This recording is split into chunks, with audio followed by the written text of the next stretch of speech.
അസ്സലാമു അലൈക്കും വറഹ്മത്തുള്ളാഹി വബറകാത്ത്. സിംഹത്തെ സ്വപ്നം കണ്ടാൽ, സിംഹം നമുക്ക് ഭയക്കുന്ന ഒന്നാണ് അല്ലേ?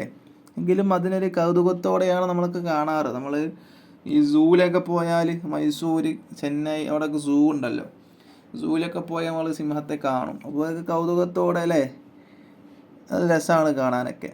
അപ്പോൾ നമ്മൾ പോയാൽ ഫോട്ടോ എടുക്കാറൊക്കെ ഉണ്ട്. അപ്പം അങ്ങനെ നാം സിംഹത്തെ സ്വപ്നം കാണാണ്. സിംഹം, അപ്പോൾ അതിൻ്റെ വ്യാഖ്യാനം എന്തായിരിക്കും? സിംഹം എന്ന് പറയുമ്പോൾ ഗോഡ്സ് ഓഫ് ജംഗിളാണ്, കാട്ടിലെ രാജാവാണ് അല്ലേ? അപ്പോൾ സിംഹത്തെ സ്വപ്നം കണ്ടാൽ അത്ര നല്ല വ്യാഖ്യാനമൊന്നുമല്ല മഹാന്മാർ പറയുന്നത്. എങ്കിലും എല്ലാ നിലക്കും അതിൻ്റെ വ്യാഖ്യാനം മോശമാണെന്നുമല്ല, മനസ്സിലായോ? നല്ല വ്യാഖ്യാനമല്ല, എന്നാലും എല്ലാ നിലക്കും നോക്കുമ്പോൾ, മൊത്തത്തിൽ നോക്കുമ്പോൾ അതിൻ്റെ വ്യാഖ്യാനം എന്തല്ല, ഫുള്ള് മോശമാണ് എന്നുമല്ല.